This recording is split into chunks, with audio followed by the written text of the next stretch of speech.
Good morning. Welcome to worship this morning at St. John's. I'm still waiting for the snow, which doesn't seem to be appearing this winter. So if I disappear some week, it's because I've gone somewhere to find snow. I want to welcome Dr. Callie Callan this morning. Callie, I know this is, terrible to ask you. Do you mind just waving so everybody can see you? You've been hearing about the Bible study that Callie's going to be leading for us beginning a week from Tuesday. Callie will be at coffee hour this morning if you want to ask her some questions about the study. I am so excited about this. It isn't every day that a New Testament scholar emails you and says, hey, I'd like to volunteer my time at St. John's. Would you be interested in a Bible study? So let's show our appreciation and take her up on this offer. So let me know if you're attending, please, so we have a sense of numbers. The Burns Dinner coming up on the 20th. There are still tickets available, but as anyone knows who has planned an event, it would be really, really good to know soon how many people are going to attend. Cindy will take cash or checks. Is that right, Cindy, or just checks?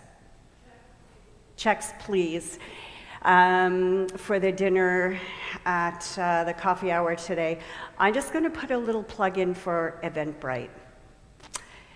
I know everybody hates paying the service fee, but here's the thing. When everybody buys their ticket on Eventbrite, you can send out a reminder the day before. If for any reason the event needs to be canceled, you click one button and everybody gets an update. So please, please, please, as much as possible in the future, use Eventbrite. It relieves volunteers and staff from using their time.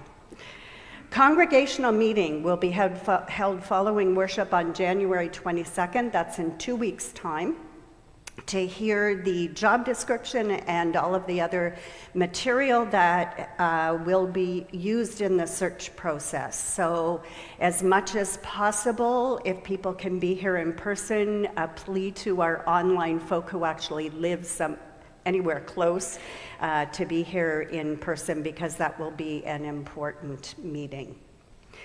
The flowers today are in memory of Agnes Christian Godfroy, née Robertson, January 1916 to May 2004.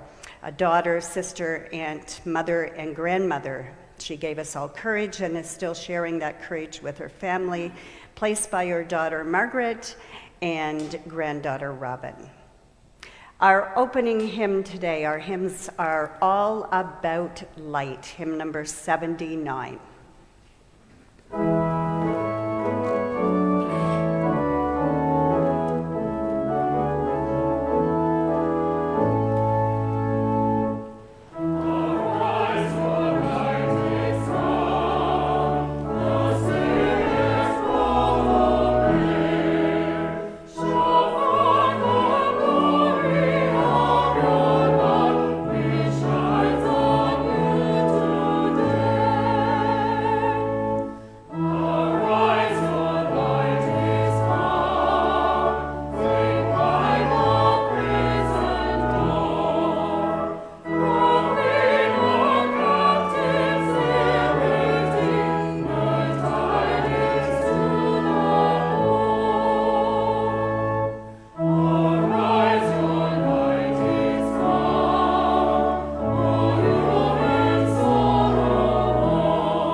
Let us pray. In these gray days of winter, we so long for the light. Every day we check the forecast, hoping to know the sun will break through the clouds. Keep us always focused, God of love, light, and life, on what is to come, and yet assure us that you walk with us even through periods of darkness to the light of a new day.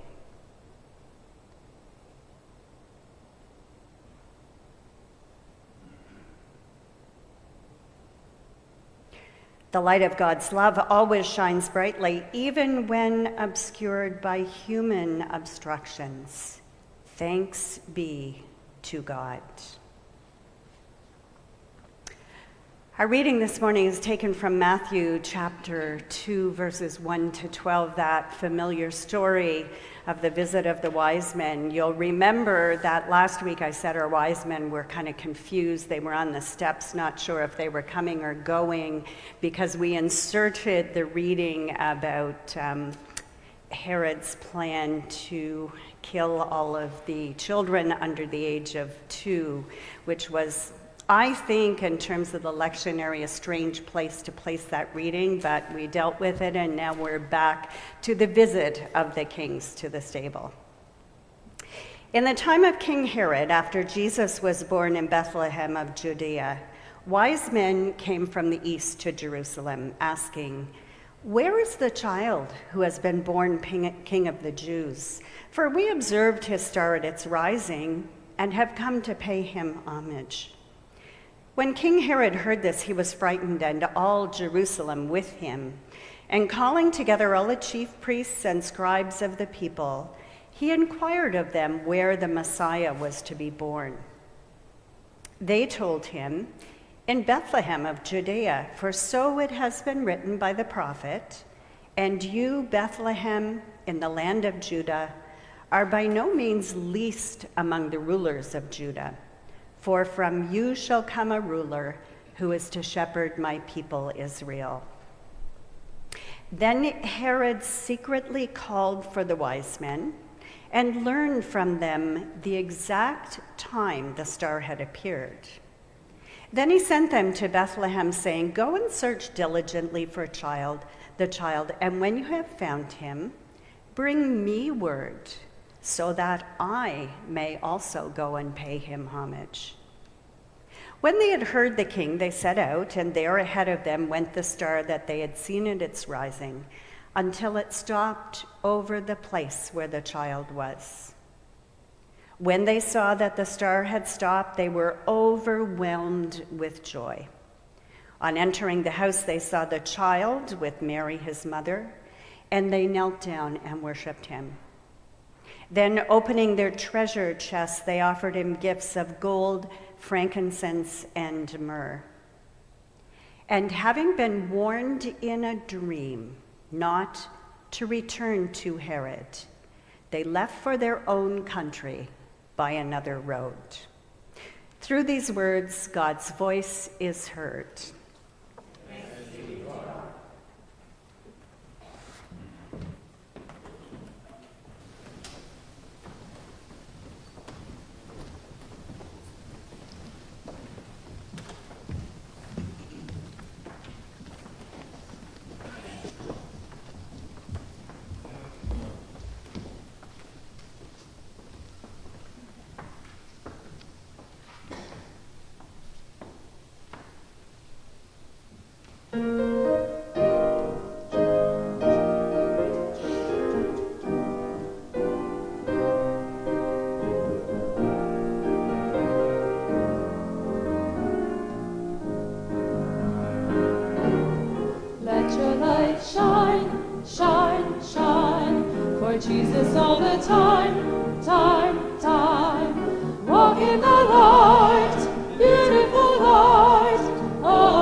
is the light of the world.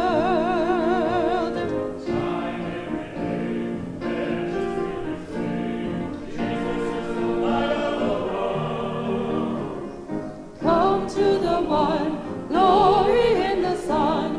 All the debt of sin is paid.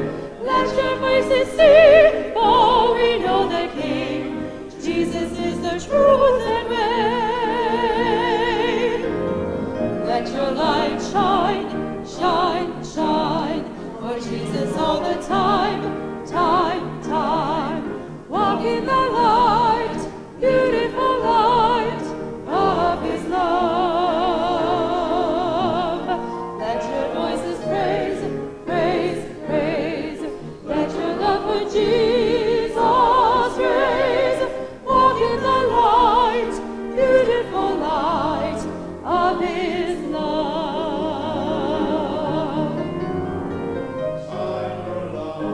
Shine, shine, shine, heavenly light. Walk in the light of his love, his love. Let your light shine, shine, shine, for Jesus all the time, time, time. Walk in the light, beautiful light of his love. Let your voices praise, praise, praise.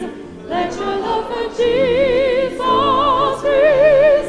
Walk in the light, beautiful light.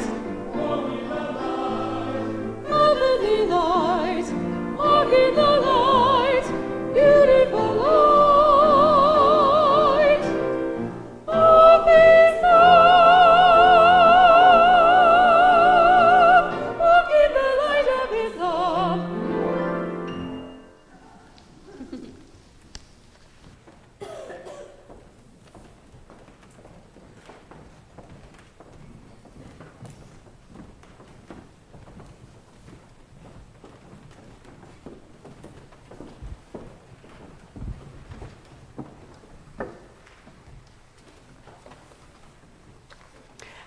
I'm going to change the order of the service. You know what? I don't like having to follow an act like that. It's highly unfair that I come after the anthem. I need to think about that.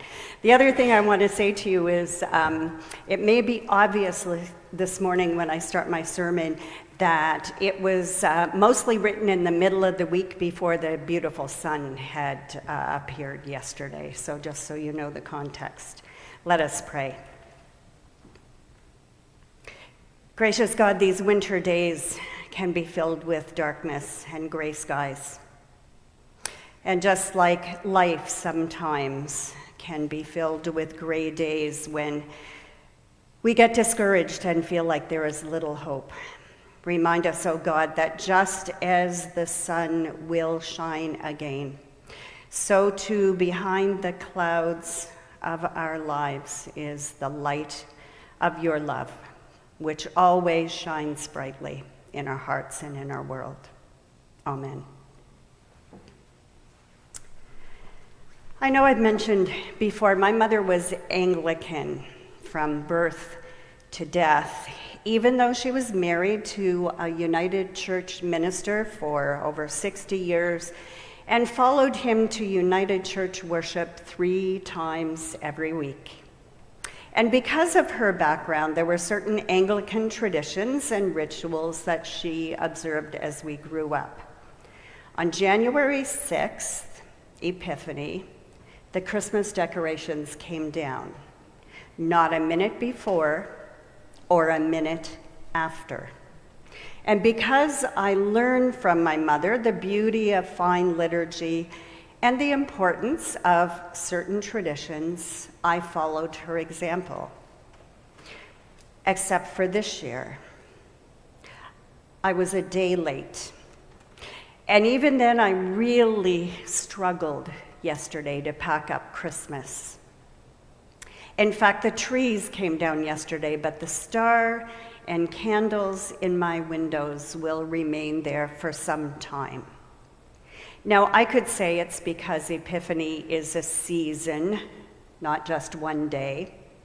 But the real reason is that I have literally been crawling out of my skin, waiting for the sun to shine.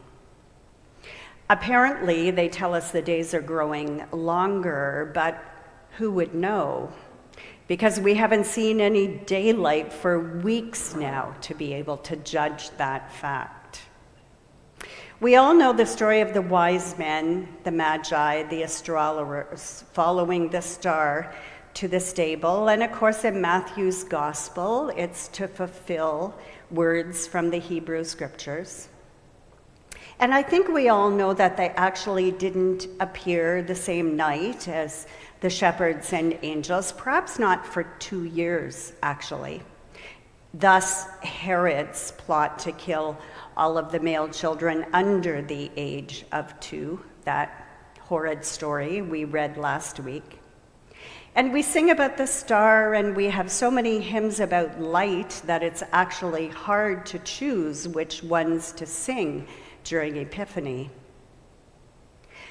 But sometimes in the midst of the darkness of our own lives and of the world, it's hard to remember and to hold on to the promise of light breaking through the darkness. It's hard to remember that the light of a new day will dawn. But we need to remember that just as we know the sun will shine again, we need to also learn to live with gratitude and hope right in the midst of the darkness. There have been glimpses of sun breaking through the clouds this week, if we chose to notice them, if we were able to lift our heads from hiding under the cover of darkness. Now, I admit I had to sit quietly and focus for a while to bring those glimpses of hope to the front of my mind. But I found as I thought about it, the list began to grow. I mean, how about the junior hockey series, Go Team Canada? How about last Sunday's worship and coffee hour? It was such a joy for me to share worship leadership with lay leaders from other Oakville United churches who just 6 months ago I couldn't even call by name. And to see every table filled at coffee hour, old friends reconnecting and new friends being made. How about President Zelensky's New Year's address? Let this be the year of return, the return of people, soldiers to their families, prisoners to their homes, immigrants to their Ukraine. Return of our lands, and the temporarily occupied will become forever free. Return to normal life, to happy moments without curfew, to earthly joys without air alerts. The return of what has been stolen from us, the childhood of our children, the peaceful old age of our parents. Indeed, here comes the sun. We need to remind ourselves and each other that Jesus' birth was meant not to suddenly erase all that was wrong and bad and evil in the world, but rather to shine through the darkness, to shine right in the middle of the darkness, to give people then and now the courage and the hope to celebrate the glimpses of light and to embrace that light in its fullness when it does manage to shine brightly. As I look back over the past year at St. John's, I also see the light of God's love shining brightly. I mean, how about the fact that it's almost a year ago that we began meeting in person again? And we have not shut down since then or lived with any imposed restrictions. And the light of that new beginning seemed out of reach for so long. Remember this fall, we began welcoming the public back to our building for community events. Community dinners have resumed. We hosted mental wellness seminars. We had a great Bible study in the fall. And thanks to Callie, another one to come. Advent saw us lighting our Advent candles again, singing our favorite hymns out loud, unmasked, side by side in the sanctuary we love. We began to celebrate baptisms again, the hope of new life to come. Indeed, the light of Christ has been and is shining brightly.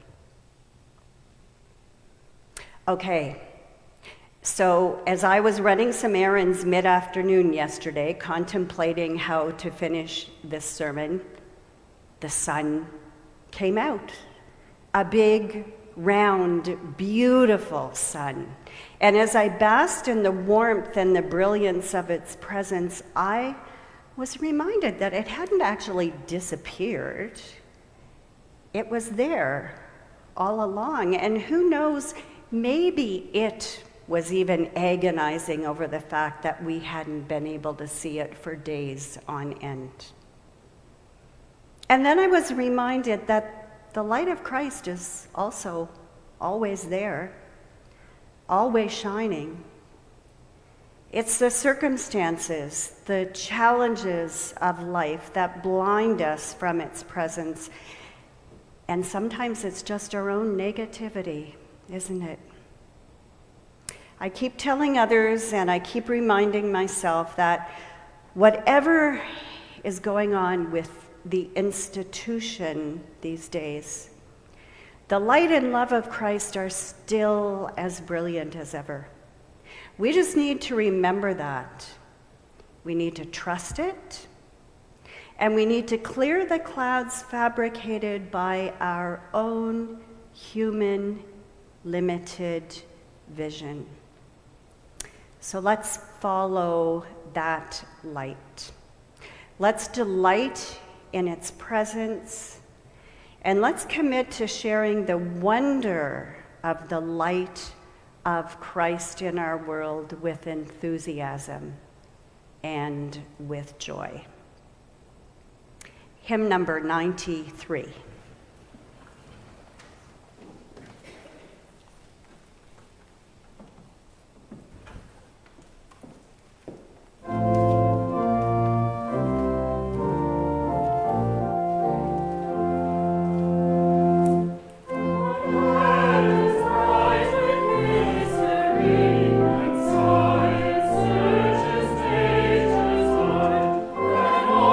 Creation learns for me.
As I tuned into our live streaming this morning and was chatting with some of the people who are joining us via live stream, I was reminded that, sometimes we think of the offering of our gifts as just sort of sustaining the building. But during COVID, due to your ongoing support of the congregation, we were able to buy new equipment and begin live streaming. And just as for instance, this morning we have someone from Prince Edward Island joining us who is not a family member of mine, by the way. And Dave, your mom's joining us from the UK. So just an example of how wonderful it is that people from anywhere in the world really can tune in to join us on Sunday morning. So thanks to all of you who made special donations during the Christmas season, either for the plants that were delivered to our homebound folk or just in support of the ministry of our congregation. As always, your gifts enable us to continue the ministry of Jesus Christ with joy.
Let us join our hearts and minds in prayer.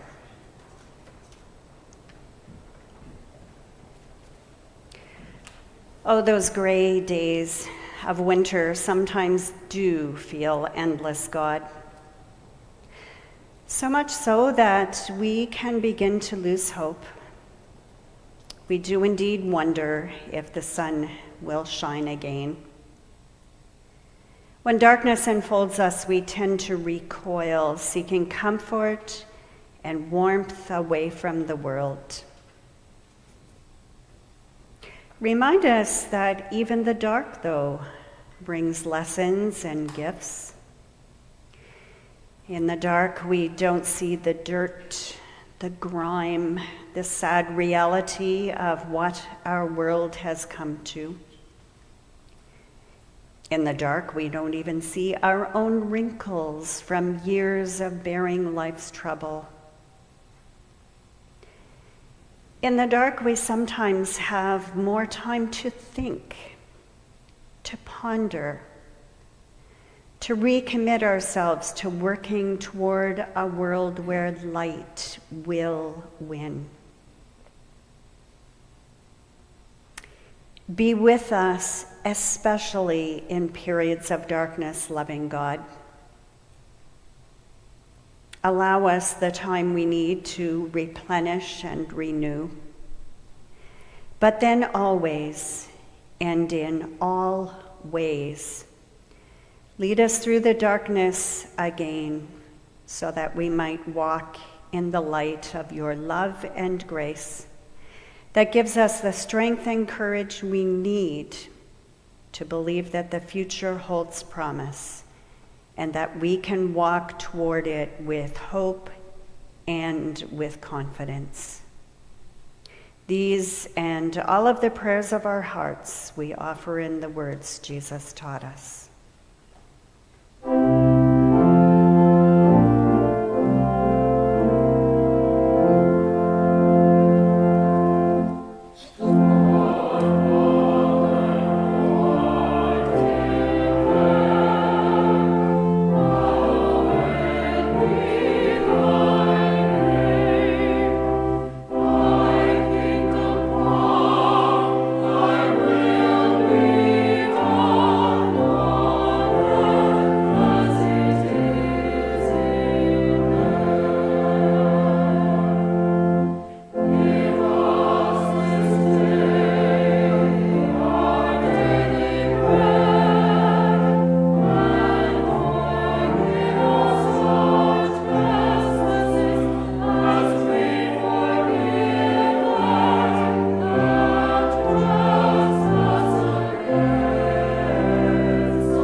Our closing hymn is one of my favorite Epiphany hymns and is both a question and an invitation. Hymn number 96, Will You Come and See the Light?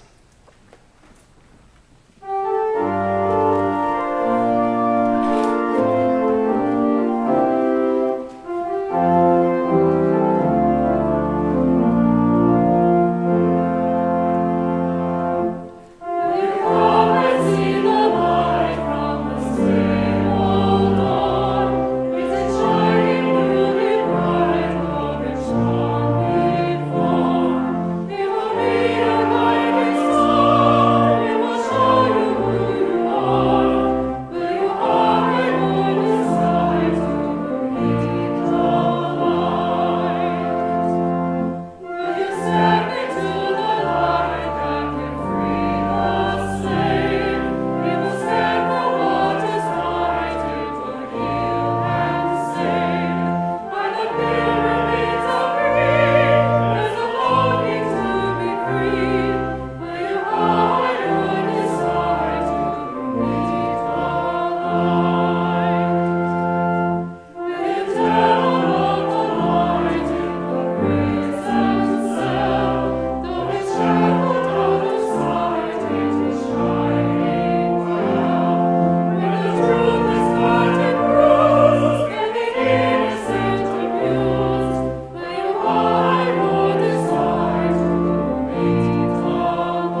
That hymn reminded me about taking light out into the world, and I forgot to mention breakfast group resumes this Friday morning at 7 a.m. If you'd like some breakfast, 7:30 if you want to do what I do, which is to zoom in for the conversation.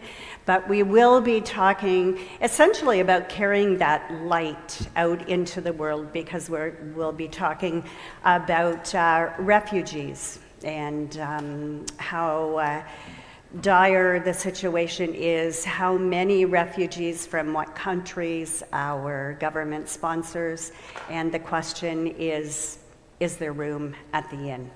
And following worship, please feel free to join us for coffee just through the doors to my left. Now walk boldly into the light of a new day, a new year. Walk with confidence and with optimism, knowing that our God, God incarnate, is our constant guide and companion along the way.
To